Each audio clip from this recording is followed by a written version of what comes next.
Masih bersama UJ.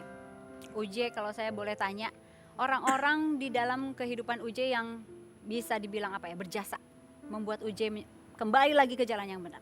Siapa aja UJ? Boleh disebutkan? Ya sudah pasti yang pertama adalah ibu saya.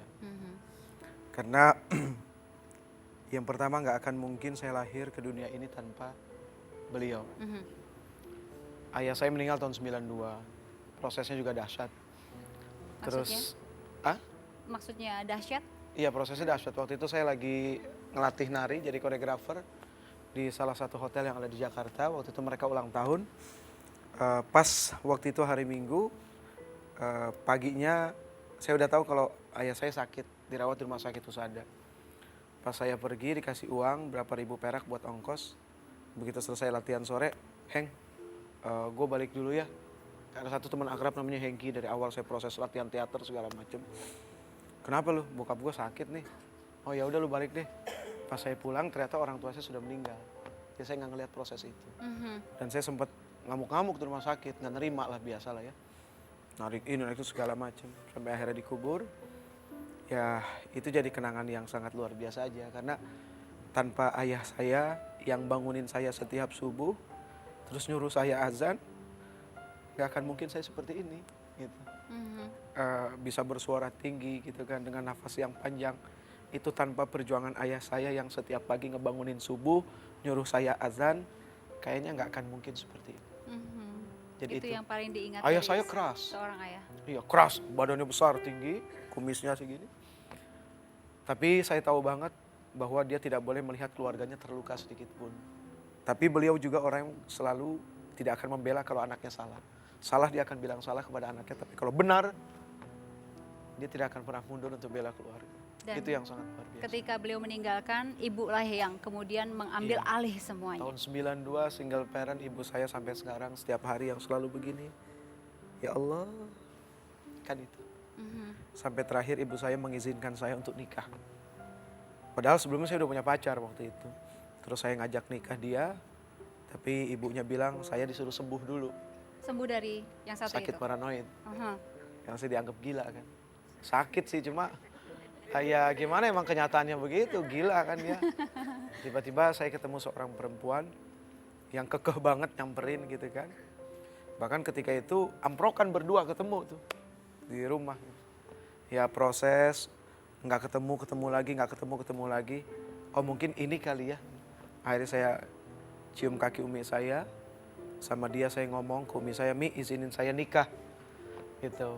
Umi saya bingung, yakin lu mau nikah? Iya kali aja ini jadi sesuatu yang benar gitu kan. Kenapa Umi sempat bingung? Nggak yakin gitu, karena kan sebelumnya saya juga pernah ditangkap di Polres Utara.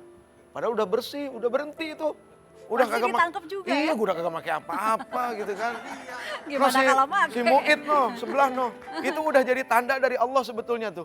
Pas kita mau pergi dia kejebur got. Jebur got segini nih. Udah gitu, ya bondan lagi aja yang tadi sebelah tuh. Dia tuh, udah akhirnya, ya saya nggak masuk gitu kan. Dia masuk, karena yang bawa dia gitu kan. Dia cuma nginep doang 2 hari gitu kan. Nah di situ umi saya bilang, jangan panggil gua ibu. Karena selama itu umi nggak pernah. Di situ pukulan yang keras banget, dar gitu kan. Akhirnya kakak saya Ustadz Riyad, Ustadz Aswan gitu kan. Saudara-saudara saya, terus beberapa teman sahabat berusaha untuk gimana saya supaya keluar. Karena memang tidak ada barang bukti kan. Karena bukan saya yang pegang. Tapi ya itulah perjalanan hidup. Artinya tanpa Taufik atau Bondan seperti itu, tanpa Agus dan yang lain-lain, nggak akan mungkin saya seperti ini. Artinya proses kerusakan kejahilian kemarin adalah justru mengantar saya menjadi seperti ini. Saya ingin menggarisbawahi yang tadi, jangan panggil saya ibu. Saya ingin memanggil ibu Anda. Silakan.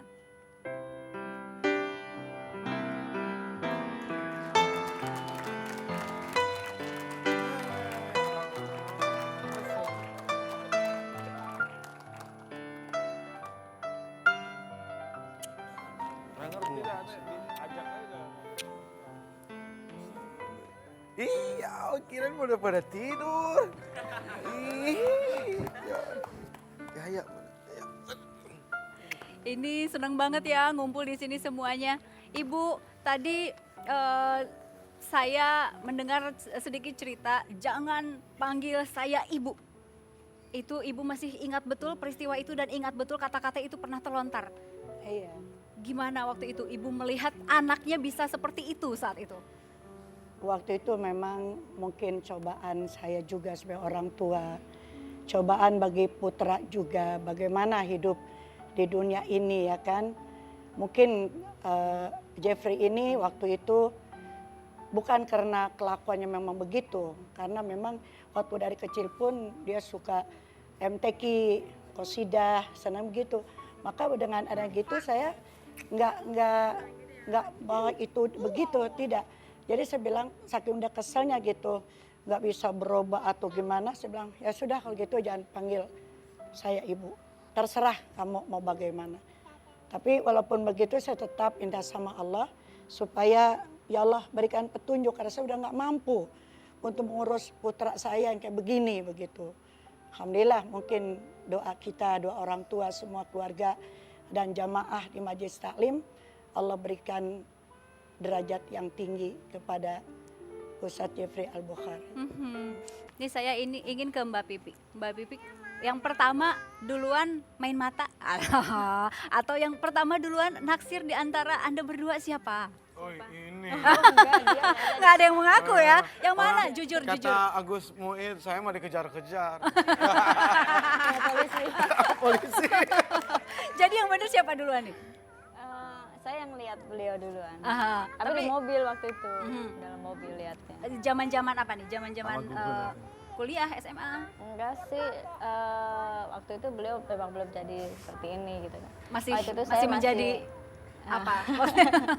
Waktu itu saya sama Gugun Gondrong ya, sama Mas Gugun di kebetulan kan saya habis dari acara di dunia model ya, terus pulang kata Mas Gugun makan dulu yuk di Menteng gitu sekalian mau ketemu teman gitu. Terus pas di dalam mobil ya saya lihat beliau gitu kan dari jauh gitu. Tapi emang nggak boleh turun sama Gugun gitu. Terus Kayak dijodohin gitu, dicomblangin. Sengaja oleh Gugun. enggak sih. Enggak, malah Gugun ngelarang. Oh gitu? Gugun turun, terus saya nyamperin mobil, siapa tuh Gun? Oh jangan, tuh adek gua. Karena Gugun udah tahu saya PK. Takut, iya. Iya, Gugun tahu saya PK, penjahat kelamin. Gitu. Ya, terus Ya udah. akhirnya kenapa sampai berketetapan hati untuk menikah? Ketemu di rumahnya Pak Ponco Sutowo waktu itu. Jadi mode bikin acara buka puasa, mode ya? Bukan apa? Aneka bikin acara buka puasa di sana. Ya disitulah ketemu gitu. Saya diajak sama Gugun, lagi-lagi sama Gugun, sama Iwel waktu itu bertiga. Akhirnya ya ketemu, udah dari situ ketemu nggak bisa dilarang kan. Tapi sempat bubar gitu kan. Sempat bubar lagi, nyambung lagi. Ya pertama ketemu terus saya sempat nganterin ke Semarang, dia minta anterin ke Semarang. Saya bilang gimana mau nganterin, akhirnya dia sewa mobil. Dia sewa mobil, saya, Ustadz Aswan, istrinya Ustadz Aswan, kita berempat ke sana. Kayak gitu. Sampai di sana pulangnya bapaknya kan kaget nih siapa nih orang gitu kan, sempat diajak ngobrol serius, tapi ya namanya orang gila kan bodo amat kan gitu. Maaf bang. Ya udah akhirnya sempat proses nggak ketemu lagi lama, terus ketemu lagi, ya udah akhirnya minta ridho sama Umi nikah. Waktu itu saya nikah juga dalam keadaan kondisi sakit ya, nggak punya duit, nggak punya apa Ya gitu itu lah. pertanyaan untuk Mbak Pipi, nggak punya duit, lagi sakit Tahu kenapa juga. mau aneh juga. Terus dalam tanda kutip pemakai juga, apa yang menariknya? Apa ya? Nggak tahu dulu saya emang nggak tahu kalau Ya itulah jodoh namanya. Oh, jodoh kan susah dimengerti mbak. Iya, Maunya tetapi apa? kan kalau dipikir gitu, gimana Mbak? Waktu itu apa yang membuat Anda akhirnya memilih menetapkan, oke, saya menikah dengan orang ini? pertama emang saya nggak tahu kalau dia pecandu, nggak tahu gitu ya. Terus setelah pacaran terus begitu tahu dan saya melihat keparanoitannya dia gitu kan, kesakitan, terus ada rasa apa ya, rasa sayang yang luar biasa gitu. Ada yang kayak tuh bisikan hati tuh apa ya, kuat banget bahwa ini tuh yang bakalan jadi jodoh kamu gitu. Jadi Semua yang diberikan oleh Allah ini kan tidak gratis. Artinya ketika Allah memberikan satu nikmat, maka Allah barengi juga dengan ujian. Kan itu pasti. Iya kan? Karena ya itulah rahasia Allah. Iya, baik, kami masih akan kembali bersama Ustadz Jeffrey Al-Bukhari.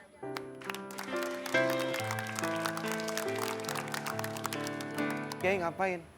Belajar. Belajar apa? belajar Quran. Dari mana? Dari bawah lagi. Jadi dengan usia beliau yang seperti ini masih senang belajar. Kadang-kadang mikir, ya Allah, gue sombong amat. Ya Allah.